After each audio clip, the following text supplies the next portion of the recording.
Technical analysis is the study of charts in order to predict future asset price movements. A successful binary options trading strategy requires an in-depth understanding of technical analysis and the indicators that can be used to predict the future. Hi, my name is Reese Shapiro, and I am your binary options trading coach.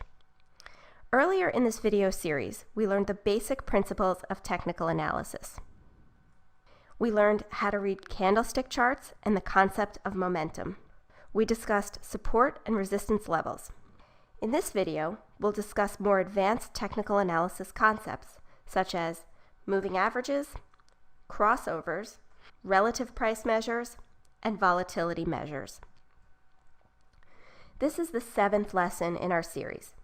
If you missed any of our earlier lessons, I highly suggest that you go back and watch them in order. Even if you think you already know all the material we covered, I'm sure there'll be something in there that you'll learn that you didn't already know. And if this is your first time watching this video, I usually suggest that my students watch each video at least twice. The first time you watch the video, you'll probably miss something that you'll be able to catch on the second or even the third time that you watch the video.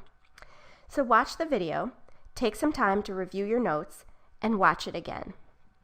Now, while we're talking about your notes, I suggest that you have a pen and paper handy so that you can write down some of the key concepts and questions that you might have during the video. I find taking notes helps me fully learn new concepts more quickly and thoroughly. You're getting a lot of new information through this video series, so please be patient with yourself and the learning process. Everyone learns at their own pace, and it's better to take your time to learn to trade well rather than rushing ahead without all the skills and knowledge that you need to succeed.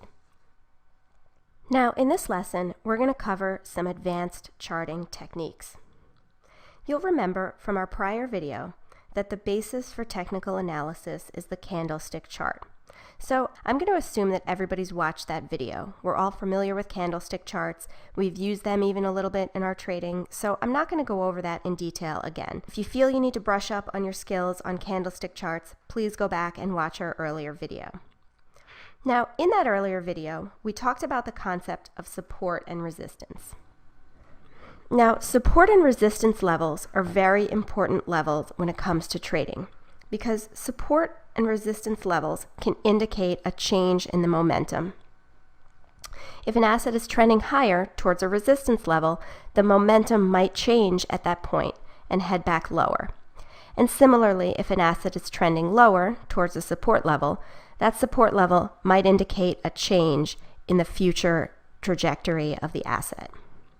So it's important to be able to identify these levels of support and resistance.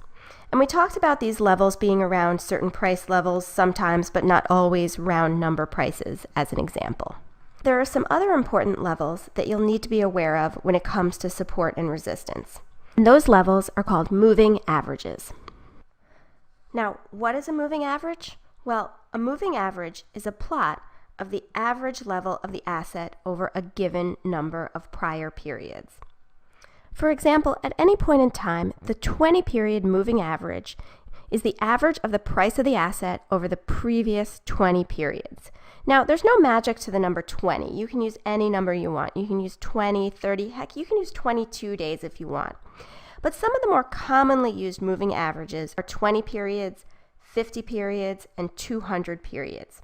And what is a period? Well, a period can be a day, an hour, a minute, or basically any way you want to divide up the trading time. Usually, for a short-term trading strategy like binary options, I'll look at a short-term period like 5 minutes or even 1 minute. So the 20-period moving average will be the average of the asset over the last 20 5-minute periods. And that'll go back around 100 minutes, or about an hour and 40 minutes. So 20 times 5-minute periods is 100 minutes. Now in this chart, each rectangle represents the periods over which the average is taken. So for example, for point 1, which will usually be plotted at the number 20, that'll be an average of the level of the asset over the previous 20 periods. Point 2 will be an average of the level over the previous 20 periods from there, so periods 2 through 21. And point 3 will be an average of the periods 3 through 22. So that average at any point is just an average of the prior 20 periods. When we look at a plot of a moving average, points 1 through 20 are blank. Why? Because on period 19, I won't have 20 points over which to average. Usually we can look back and get the prior 20 periods at any point in time, unless an asset, for example, is new to trading. Now, the reason why we use moving averages is to try to smooth out the level of an asset. We want to try to get rid of those little bumps and wiggles and focus on the overall trend. So here's an example that I think will be helpful. In this example, the asset is in a downtrend. So we're coming into a downtrend. You can see the asset trending down. And this blue line is the 20-period moving average. So two important things to point out about the moving average. One is that the moving average has a negative slope initially. So as we're coming in, that moving average is sloping downward. Another thing to point out is that for the most part, the level of the asset itself is below that moving average. There are points where it ticks above, but for the most part, it's below the level of the moving average. And those are two characteristics that are very common in a downtrend. But the question that we're always trying to answer is, will this downtrend continue, or when will it turn around and the asset will start moving higher? Because we want to know what's a good entry point for binary puts, where our investment thesis is that the asset is going lower, and where's a good entry point for binary calls, where we might think that that asset is going to turn around and go higher. So we're looking for an indication that that asset might change direction. When an asset is trending downward, as in the left side of the screen, that moving average line acts as a resistance level. So when the asset price bumps up against that resistance, it's going to head back down. And you can see that sort of here again, and here it comes close to that resistance level. In here it breaks out a little bit above, but for the most part bounces down below that resistance level. And again here. So each of these points would have been a potential entry for binary puts, taking the view that that asset is going to bounce off of that resistance level and head down lower. But now we're looking for an indication that that asset is going to turn around and head higher. And that indication comes right here, when the asset actually breaks out above that moving average, and it breaks out strongly. And that's an indication that our trend might be about to reverse. Now, often when a trend looks like it's about to reverse, you want to look for that moving average to turn around and that slope to turn from negative or downward sloping to positive or upward sloping. And that happens right here. With the asset bouncing off of that support level, you see that now the moving average starts sloping higher. The asset price is largely above that moving average, and that moving average is acting as support. Again here, and again in here.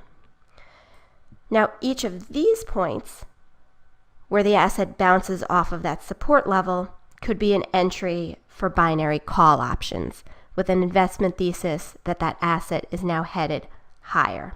Now, moving averages are interesting by themselves, and they can give you lots of insight into these support and resistance levels as well as trends. But we can take this even one step more and combine multiple moving averages together. And this is called a moving average crossover. A moving average crossover is when one moving average crosses another, just like it sounds. So we'll use two moving averages, usually the 20-period and the 50-period moving average. You could also use either of those compared to the 200-period moving average. And you're looking for situations where the moving averages will cross each other. So the best way to show this is by example. So an example of a moving average crossover occurs right here. Again, the blue line is the 20-period moving average, and the yellow line is the 50-period moving average. So here you see that we have a downtrend. Both the 20-period and the 50-period moving averages are downward sloping, and the asset price is below both averages. But here, and we're looking at around the same point as we were looking at on the previous example. So here's that point where we had the indication that the asset was going to turn around and go higher based on the asset crossing the 20-period moving average. Now here we have the 20-period moving average crossing over the 50-period moving average. So if you were looking for confirmation that that upward trend is here to stay, this is your confirmation right here, the 20-period crossing over the 50-period. That's another potential entry point for binary calls because it's a bullish signal. And if you look at the chart, the asset does indeed continue to go higher as indicated here. So using a moving average crossover can help you to confirm a momentum change. Now, there's an indicator that I want to tell you about called a moving average convergence divergence, or MACD. And an MACD is calculated like this. We take a 12-period moving average and we subtract from that the 26-period moving average. Now, when the MACD is greater than 0, that means that we're in a positive trend because the short term, the 12-period moving average, is higher than the 26-period or the long-term moving average.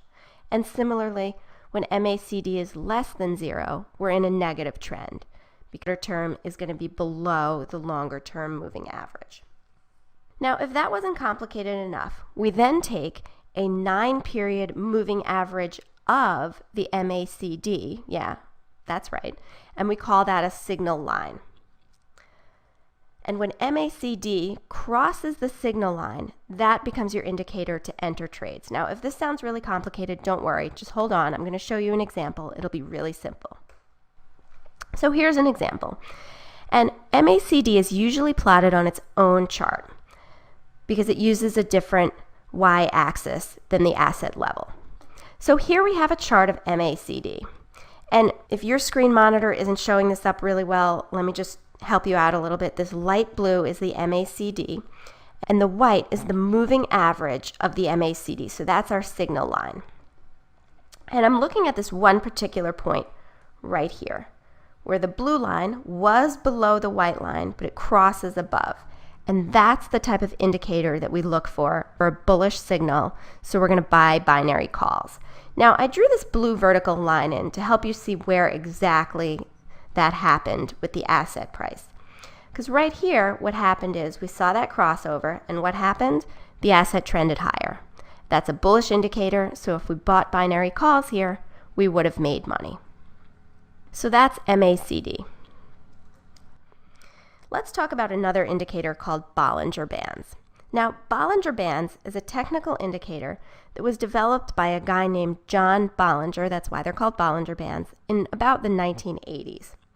And he was trying to quantify relative high and low levels of assets so that he could buy at relatively low levels and sell at relatively high levels. And he found that just looking at price charts didn't give him enough insight. So he developed this indicator based on price level and local volatility. And he did this by drawing 3 lines or bands. The middle band is a moving average, usually a 20-day or a 20-period moving average. And the upper and lower bands are drawn so that the distance between them is 2 standard deviations typically. You could use any, but the standard is to use the number 2 standard deviations. So what does this mean? Well, in periods of low volatility, the bands will be really tight around that asset price. And in periods of higher volatility, the bands will spread wider to give the asset some wiggle room. Now, the easiest way to use Bollinger Bands for trading is like this. Say you have an asset which is trading along. We see the graph of the asset price in the middle. And right here are the upper and the lower Bollinger Bands.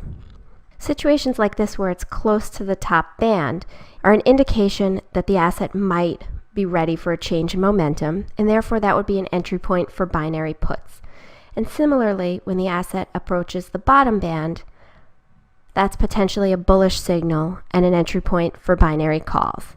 So here you have the asset touching or above the upper band, so buy the puts, touching the lower band, so buy the calls, touching the upper band, so buy the puts. And that's for a good situation where the asset is range bound, meaning that the bands are relatively flat along here. You don't see a lot of movement in the absolute level of the bands. It's a more challenging trading strategy when the bands are sloping. When the bands are sloping, you can still use Bollinger Bands, but you need to combine Bollinger Bands with a price momentum strategy. And here's how you do that. Now, in a momentum strategy, you have a situation where the asset is heading in a certain direction. So in this example, the asset is heading downwards strongly, and it goes through that lower Bollinger Band. Now, if you were simply using a range-bound strategy, that would be a bullish signal to enter a binary call. But here, we're actually waiting for a change in that momentum. So we see the asset bottom out, and we see it start to rally, but what we're specifically looking for here is for it to head through and break through to the upside of that middle band. So the middle band, it's not in here, but it's, somewhere around, say, here. So you can see that when the asset breaks through that middle band, that's a bullish signal because that momentum, that downward momentum has ended and it's got positive momentum. And now you're looking for the asset to continue higher, potentially as high as that upper Bollinger Band there. So to use binary options to trade this type of situation, I would generally either buy regular digital binary calls, or I would buy a one-touch or a touch binary option with a strike price somewhere in here below that upper band. Now, some of these more advanced strategies you might want to save for when you have experience trading the fundamental principles of digital options, but they can be really cool when you find just the right situation to use them. So that's Bollinger Bands, and that's how you trade them in both range-bound and momentum markets. The Relative Strength Index, otherwise known as RSI, is another indicator that's going to try to help you find when asset prices are high or low. It's an indication of relative prices. And specifically, it tries to quantify overbought and oversold conditions. Now, overbought conditions mean that the asset might be ready for a reversal. In other words, if it's overbought, it's too high, and it might be heading downward. And similarly, oversold means that it's too low on a relative basis and it might be poised for an increase in prices. RSI indicator ranges from 0 to 100, and anything over 70 is considered overbought, and similarly, anything under 30 is considered oversold. RSI is typically on its own graph, and here's an example. We've got the asset on the top and RSI on the bottom. And I've drawn in this blue line here just to show you exactly where that level of 70 is, because you can see that in this range, the RSI indicator was over 70. And remember, we said anything over 70 is an indication that it's overbought, meaning it's ready for a change in momentum, it's ready to decline. Now, I will typically use RSI combined with some sort of support or resistance, some other measure of momentum, because I find that assets can be overbought or oversold for a while before they turn around. You really need a support or resistance or a momentum catalyst to really reverse that momentum. So when you have an asset that's an overbought or oversold condition like this, you want to look for some other indicators like a moving average crossover or a simple support or resistance level to indicate when that turnaround is about to happen. So, for example, right here, the asset was over 70. So if I draw this line straight up to the asset price, you see that it looked overbought for a while. But it didn't start to head down until sometime later, a few periods later. So I might look at that and say, okay, this asset's overbought. Now I'm going to look for some sort of an indication that that momentum is about to turn around. So that's RSI. Average true range is another indicator that I use, and ATR I use more as a measure of an asset's volatility. So I use this one the most when I'm trading range binary options, because range binary options depend a lot on the volatility of the underlying asset. So ATR, average true range, looks at the true range indicator, and the true range indicator is the biggest of these three things.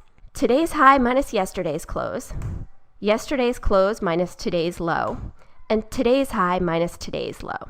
So basically what ATR is looking at is the variability in the asset over a one-day period. If I include just that one price at the close yesterday in the one-day period, how much range is there in the price of that asset within one day? That's sort of the essence of what it's trying to get at. And so each day there'll be a value of the true range indicator, and the average true range is just a moving average of that true range indicator over some time period. Typically it's 14 trading days, but it can really be any number of days. Now, like I said, I like to use this one mostly for range trades, because for range trades, I'm really concerned about the volatility of the underlying asset. The more volatile an asset, the more likely it is to trade out of a range. So when I'm looking at doing a range binary option, what I'll usually do is I'll look at that ATR value and see where it is relative to where it's been in the recent past. If I'm placing a range in trade where I need my asset to stay within that range, I want ATR to be low. And if my trading thesis needs a range out option, so I want that asset to trade outside of the range, then I'm going to want ATR to be high. So now we've gone over using advanced charting techniques to find and use moving averages, moving average crossovers, Bollinger Bands, relative strength index, and average true range. You can use these indicators to develop or add to your investment thesis when you're trading all different types of binary options.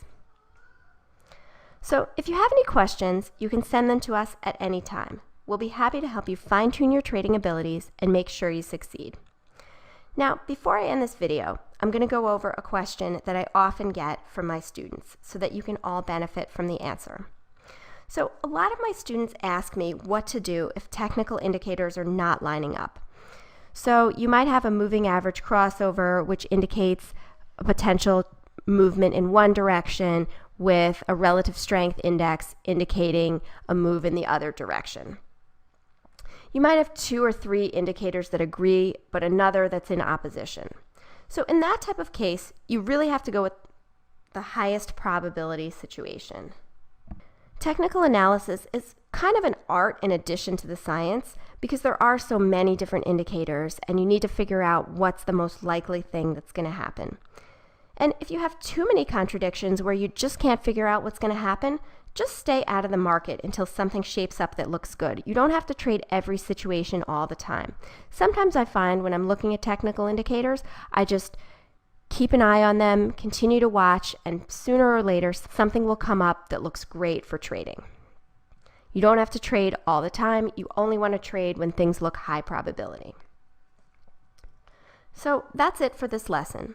If this is your first time through this video, I suggest you watch it at least one more time to make sure you have a handle on everything we talked about today, because we covered a lot, we really did. If you missed any of our earlier videos, I suggest you go back and watch those videos at least once. And in our next and final video, we'll learn some advanced binary options trading strategies. This next lesson will really help you in your trading. For now, I'm Reese Shapiro, your binary options trading coach, and I'll see you next time.